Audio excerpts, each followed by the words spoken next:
We're implementing some structural changes effective immediately. Hansen's words hit me like a freight train. My screen flashed with a logout timer as my access credentials were being revoked in real time. What's happening? My voice sounded foreign, hollow. The board approved our AI integration platform last night, Hansen continued, not meeting my eyes. We're consolidating the engineering department. Your position is redundant. Redundant. 5 years of my life building their entire infrastructure from nothing. Redundant. The severance package is generous. Mira from HR chimed in, sliding a folder across the desk. 2 months' salary, extended benefits, and I wrote every line of code that powers your sales platform, I interrupted, my fingers curling into fists. Every failsafe, every contingency protocol. And we appreciate that, we really do, Hansen cut in. But SynthLogic's system can maintain what you've built at a quarter of the cost. Their AI handles the monitoring, updates, security patches. Their system can't possibly understand the architecture's nuances, I said, voice rising. There are dependencies that aren't even documented, workarounds that we've done our due diligence, Hansen said firmly. SynthLogic has assured us the transition will be seamless. They're already mapping your code base. My breathing quickened. They were giving an external AI access to my systems? My creation? You have until end of day to clear your desk, Mira said, her practiced sympathy grating against my ears. We'll need your company phone and laptop before you leave. I looked around the conference room, faces averted, throats cleared. These people, whom I'd pulled all-nighters with, whose impossible deadlines I'd somehow met, suddenly couldn't look at me. The project documentation, I finally managed. It's incomplete. There are critical sections I hadn't finalized yet. Hansen waved dismissively. SynthLogic says their system can reverse engineer whatever's missing. My terminal access disappeared from my screen. 5 years of work vanishing before my eyes. I stood up mechanically, knocking over my chair. You're making a catastrophic mistake. We value your contributions, Hansen recited, already checking his watch. But technology evolves. We need to evolve with it. I walked out without another word, past curious stares and whispered conversations. My security badge was deactivated before I reached the elevator. 5 years, gone in 15 minutes. The rain pelted my windshield as I sat in the parking lot, unable to drive away just yet. 5 years ago, I'd pulled into this same spot for my first day, sleep-deprived but exhilarated after finishing the prototype that would become Nexus Trade's backbone. I'd believed in the company then, believed in Hansen's vision for revolutionizing enterprise sales technology. We'll build something that lasts, he'd promised. I'd been naive enough to think he meant we'd build it together. My apartment felt foreign when I finally returned. The silence was deafening after years of constant Slack notifications and emergency calls. On my kitchen counter sat a framed photo from the company launch party, myself and the founding team. Champagne glasses raised. Hansen's arm was draped around my shoulder. To the wizard who makes it all work. He'd toasted that night. I stared at my bathroom mirror, at the dark circles that had become permanent fixtures. How many nights had I slept under my desk? How many family gatherings had I missed? My sister's wedding, I'd left the reception early to fix a server crash. My father's 60th birthday, I'd participated via video call from the office, debugging a critical issue. It'll be worth it, I told my girlfriend when she finally left, tired of competing with my commitment to the company. We're building something important. I wandered into my home office where sticky notes still covered the wall. Architectural diagrams, security protocols, workflow optimizations. The backbone of Nexus Trade's success. Their latest investor deck had boasted about the proprietary technology that gave them an edge over competitors. My technology. I remembered the night before our biggest product launch. The system had developed a memory leak that threatened to bring down the entire platform. Hansen had paced behind me, sweating, as investors waited in a conference room. If you fix this, he'd said, there's a special bonus coming your way. I'd fixed it. The bonus never materialized, but the company's valuation had doubled within 6 months. I laughed bitterly, thinking of all the temporary sacrifices that had become permanent. The pay raise that was always coming after the next funding round. The vacation I'd never taken. The health issues I'd ignored. And now, AI can do what he does. As if my role was simply typing code. As if the institutional knowledge, the intuitive understanding of our system's quirks, the countless unpaid hours of optimization were just Functions to be automated. I opened my laptop and pulled up my personal backup of the Nexus Trade architecture documents. Not the official ones, my real notes. The ones that detailed the non-obvious dependencies, the temporary fixes that had become permanent, the workarounds for hardware limitations, the shortcuts I'd taken under pressure that nobody else knew about. SynthLogic's AI wouldn't see any of this. It would only see the sanitized, officially documented version of our systems, a partial map of a territory full of unmarked hazards. Closed the laptop, suddenly exhausted. Tomorrow I'd start job hunting. Tomorrow I'd move on. But tonight, I allowed myself to feel the full weight of the betrayal. 3 weeks passed before I touched my Nexus Trade documents again. I'd received severance, filed for unemployment, and started half-heartedly applying for senior engineering positions. But something kept nagging at me. An architectural vulnerability I discovered months ago but never had time to address.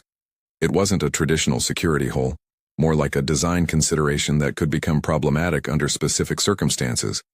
During peak traffic, if multiple failover systems triggered simultaneously, there was a risk of cascading failures across the transaction processing layer. I'd implemented a temporary patch and added it to my backlog for a proper fix. Did SynthLogic know about this? Had anyone bothered to mention it during the transition? I found myself opening my personal email, scrolling to find messages from former colleagues. Ryan from the database team had reached out immediately after my departure. "This is bullshit, man. Nobody understands the system like you do. They're already hitting weird errors." I hadn't responded then. It felt too raw. But now I replied casually, "How's it going over there? Transition smooth?" His response came within minutes. "Hardly. SynthLogic's system is handling the day-to-day, but anything non-standard requires human intervention. Hansen's telling investors everything's fine, but we're putting out fires daily." Interesting. Over the next few days, I reconnected with other former colleagues, not asking directly about system vulnerabilities, just casual check-ins that inevitably led to venting about the current state of affairs. Their AI completely misunderstood the caching layer, Priya from the front-end team mentioned. We had to rebuild the entire customer dashboard after it optimized the API calls. "Remember that custom authentication protocol you built?" Marcus wrote. "SynthLogic replaced it with their standard solution. Now everything's slower and we've had 2 minor outages already." I listened. I took notes. I didn't suggest solutions. Meanwhile, I began documenting everything I could remember about Nexus Trade's architecture. Not for them, for me. I mapped dependencies, noted bottlenecks, identified potential breaking points. Knowledge that lived only in my head now existed as a comprehensive system blueprint. I also started tracking Nexus Trade's public communications. Their quarterly earnings call was coming up, and rumors suggested they were preparing for Black Friday with promises of record transaction processing capabilities. Hansen was quoted in Tech Insider. "Our new AI-powered infrastructure has eliminated previous scaling limitations. We're ready to handle traffic 10 times our previous capacity." A bold claim, especially since I knew exactly where the breaking points were. I didn't plan anything specific yet, but I found myself creating a private GitHub repository, rebuilding critical components of Nexus Trade's system in isolation, just theoretical exercises, just to keep my skills sharp. One evening, Ryan texted, "They're pushing a major update to the payment processing system next week. Complete overhaul based on SynthLogic's recommendations. Hansen's betting big on this for holiday season." I nodded to myself. The payment processing system, the most delicate part of the architecture, handling millions in transactions daily. The part that I'd built with redundancy upon redundancy, because I understood the stakes.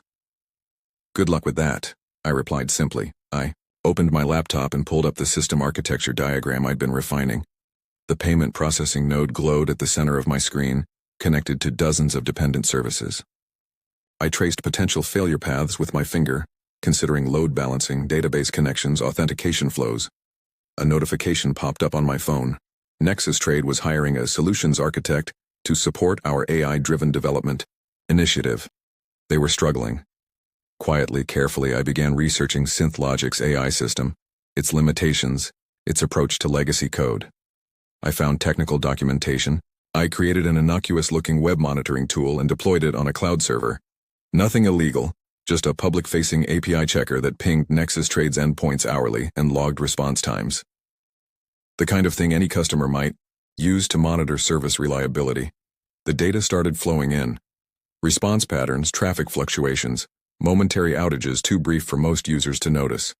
Within 2 weeks, I had a baseline performance profile that revealed more than any insider could have told me. The system was struggling under normal load, micro outages occurring with increasing frequency. Next, I set up alerts for Nexus Trade's public announcements and began correlating them with system performance. When they announced a routine infrastructure upgrade, my monitoring showed 12 hours of instability afterward. When they promoted a flash sale, response times doubled during peak traffic. All public information, all perfectly legal to observe.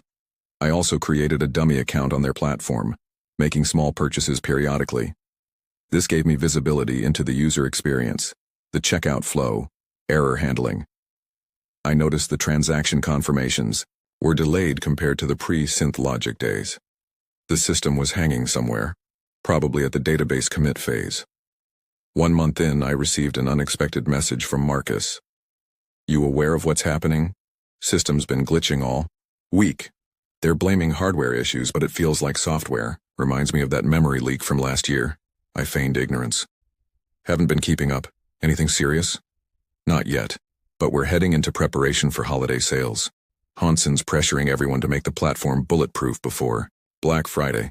SynthLogic promises their system can handle it." Perfect timing. I began crafting what I called pressure test scripts, small, legitimate-looking API calls that specifically targeted endpoints I knew were vulnerable. Nothing destructive, just unusually structured requests that would force the system to process edge cases. I spread these out from different IP addresses, ensuring they looked like normal customer traffic. Meanwhile, I continued my job search half-heartedly, taking a few interviews to maintain appearances. One evening, I received an email from Nexus Trade's HR department. They were looking to bring in consultants to help with technical transition challenges. Would I be interested in providing limited assistance? I declined politely. I'm pursuing other opportunities currently, but appreciate the consideration. 2 weeks before Black Friday, Nexus Trade announced their biggest sale ever, promising lightning-fast checkout and seamless user experience. Their stock ticked up on the announcement. That night I increased the frequency of my monitoring pings slightly. Nothing that would trigger alarms, just enough to add a minimal additional load. The response times immediately degraded by 12%. Far more than they should have from such minor additional traffic. The system was already at its limit, and they were about to drive millions of dollars of transactions through it. I didn't need to attack their system. I just needed to understand exactly where it would break under its own weight. 3 days before Black Friday, I noticed they deployed an emergency update at 2 a.m. Desperate optimization attempts. The next morning they announced enhanced infrastructure, preparations for the upcoming sale. Black Friday arrived. I woke early, made coffee, and opened my monitoring dashboard. Nexus Trade's homepage loaded slower than usual, but everything appeared functional as their sale launched at 6 a.m. Transaction volume spiked dramatically, just as I'd anticipated. At 7:49 a.m., the first warning signs appeared. Response times tripled on the checkout API. By 8:15, error rates climbed to 5%. Nothing catastrophic yet, just growing pains as traffic increased. I didn't need to do anything except watch. The cascading failure I'd predicted was already beginning, invisible to most observers but clear as day on my dashboard. Memory utilization climbing, database connections maxing out, load balancers struggling to distribute traffic. At 9:22 a.m., the payment processing system showed its first major timeout. By 9:45, checkout errors reached 30%. At 10:17, the first public complaints appeared on Twitter. By noon, Nexus Trade fail was trending. I hadn't written a single line of malicious code. I'd simply understood exactly where the breaking points were, the ones I'd warned about, the ones they'd dismissed as manageable by AI, the ones that only I knew how to fix. My phone rang. Hanson's name appeared on the screen. I let it go to voicemail. Nexus Trade is experiencing unprecedented technical difficulties during their most critical sales event of the year, the CNBC reporter announced. The e-commerce platform has been intermittently unavailable for over 3 hours now, with thousands of customers reporting failed transactions and double charges. I sipped my coffee, watching the chaos unfold across multiple screens. My monitoring dashboard showed a system in complete disarray, database servers cycling through restart attempts, load balancers failing over to backup systems that immediately Overloaded, caching layers corrupted by partial writes, a perfect storm, and entirely predictable. My phone buzzed continuously with messages from former colleagues. It's apocalyptic here. Hansen's losing his mind. SynthLogic consultants flew in overnight. They can't figure out what's happening. Stock is down 28% and falling. Board called emergency meeting. I responded with brief sympathies but offered no solutions. This wasn't my problem anymore. They'd made that abundantly clear. Social media exploded with customer complaints. The Nexus Trade Twitter account posted increasingly desperate messages. 4:18 a.m. We're aware of checkout issues and working to resolve them. Thank you for your patience. 10:32 a.m. Our team is implementing solutions to restore full functionality. Please stand by. 12:45 p.m. We've identified the source of the issue and expect resolution within the hour. 27 p.m. We continue to address system challenges. For urgent orders, please call our customer service line. The customer service line, of course, was immediately overwhelmed. Videos circulated of people attempting to make purchases only to receive error messages at the final checkout step. Competitors began offering refugee discounts for Nexus Trade customers willing to switch platforms. By late afternoon, Nexus Trade issued a press release announcing the suspension of their Black Friday promotion due to technical limitations. Their stock plummeted another 15% on the news. I received an email from the board chairman. We need to speak urgently regarding system recovery. Name your consulting fee. I didn't respond. Inside sources leaked that Hansen was blaming SynthLogic, while SynthLogic claimed Nexus Trade had failed to disclose critical system vulnerabilities during the transition. Truth was, both were right, and both had ignored my warnings. As evening approached, the situation deteriorated further. A database backup restoration failed, corrupting transaction records from the past 12 hours. Customer support staff began quitting mid-shift, overwhelmed by abuse from angry clients. The board announced an emergency session to discuss leadership. Accountability. My former team members were being interrogated about why they couldn't fix what was breaking. None of them had the complete picture. I'd been the one keeping everything running, understanding how each component interacted with the others. Separately, each piece made sense. Together, only I had understood the delicate balance. At 9 p.m., my phone rang again. The board chairman himself this time. The board has removed Hansen effective immediately, he said without preamble when I answered. We're prepared to offer you a CTO position with full autonomy and triple your previous compensation to return and stabilize the platform. I let the silence stretch uncomfortably before responding. I'm afraid that won't be possible, I finally said. I have other commitments now. Name your price, he pressed. Whatever you want. Stock options, board seat, anything. We're looking at extinction level. Damage here. It's not about money, I replied calmly. It's about respect for expertise. About understanding that complex systems require more than algorithmic management. About recognizing the human element in technology. Another pause. We made a mistake, he admitted. A terrible one. Yes, I agreed. You did. 6 months later, I accepted the CTO position at Meridian Systems, Nexus Trade's former top competitor. My first directive was clear. Build robust, maintainable systems with appropriate human oversight for AI integration. My contract included explicit protections for my team against arbitrary replacements or cost-cutting measures that compromised system integrity. Nexus Trade never recovered from what financial media dubbed Black Friday blackout. After 3 quarters of declining revenue and customer exodus, they were acquired by a private equity firm for pennies on the dollar. The technology was dismantled, valuable patents extracted, and the brand dissolved. Hansen now works as a mid-level manager at a payment processing company.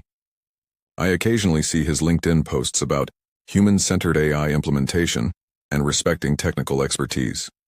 Lessons learned the hard way. SynthLogic faced multiple lawsuits for overpromising their AI capabilities. Their stock took a hit, but they survived by scaling back claims and repositioning as an AI assistant rather than a human replacement solution. As for me, I build systems differently now. Everything is documented. Knowledge is shared.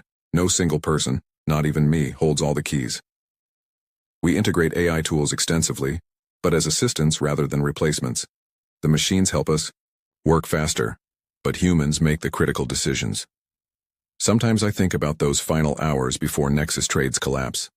I never accessed their systems, never launched any attacks, never did anything illegal or unethical. I simply understood the physics of the avalanche they had set in motion and stepped aside to let gravity do its work. They had built their business on my expertise, then discarded it as obsolete. The systems I created couldn't survive without the understanding that created them. Some might call what happened revenge, but I see it differently. It was simply the natural consequence of confusing the creation with its creator. In my office at Meridian, I keep a framed news article about Nexus Trade's collapse.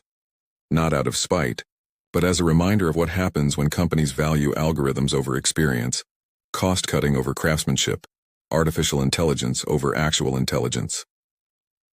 My new team members sometimes ask about it. I tell them it's not a trophy, it's a warning. Build systems that respect their builders. Create technology that enhances human potential rather than attempting to replace it. Understand that true innovation comes from partnership between human, insight, and computational power. These are the principles of the new order I'm building, one where technology serves humanity, not the other way around.